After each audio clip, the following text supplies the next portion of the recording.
সাবমার্জেন্স tolerant, মানে জোয়ার ভাটা জনিত যে সমস্যার জন্য ধান উৎপাদনে ব্যাঘাত ঘটে, ওই রকম ধান যাতে আমরা নতুন নতুন জাত আবিষ্কার করতে পারি, তার জন্য আমাদের বরিশাল একটা আছে, আমাদের সাতক্ষীরা রিজনাল স্টেশন একটা আছে, যেটা ওই অঞ্চলের মেন সমস্যা কিন্তু সেলাইনিটি, লবণাক্ততা। ওই লবণের ভিতরে যাতে ধান উৎপাদন হইতে পারে বা হয়, তার জন্য আমাদের নতুন নতুন জাত আবিষ্কার ওই রিজনাল স্টেশনের মাধ্যমে হয়। এরকম সারা বাংলাদেশে আমাদের 11টি রিজনাল স্টেশন আছে। আর এই 11টি রিজনাল স্টেশন এবং 19টা ডিভিশনের মাধ্যমে আমাদের এই আজ পর্যন্ত 115টি মানে উচ্চ ফলনশীল জাত টোটাল, তার ভিতরে ইনব্রিড জাত যেটা বলে ওপেন পলিনেটেড যে ভ্যারাইটি যেটা বলে সেটা আছে 160টি, আর হাইব্রিড রাইস আছে আমাদের 8টি, টোটাল 115টি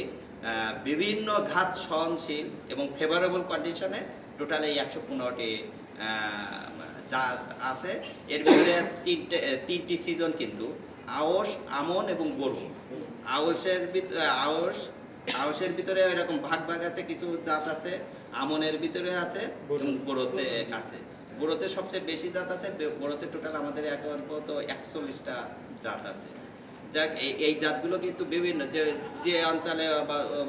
বললাম আগে থেকে জোয়ারভাটা কোনো কোনো জায়গায় আছে, আমাদের হচ্ছে উত্তর অঞ্চল যেমন রংপুর, দিনাজপুর, ওই অঞ্চলে কিন্তু সাবমার্স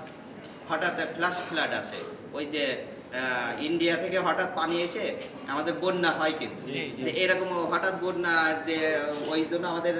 রংপুর রিজনাল স্টেশন আছে, ওই জায়গায় মূলত গবেষণা করায় হঠাৎ বন্যা আসলে যাতে আমরা ধান লাগালাম, আমাদের কৃষকরা ধান লাগাইলো, লাগানোর পরে দেখা যাচ্ছে যে এস্টাবলিশড হয়ে গেছে, হঠাৎ বন্যা এসে যাতে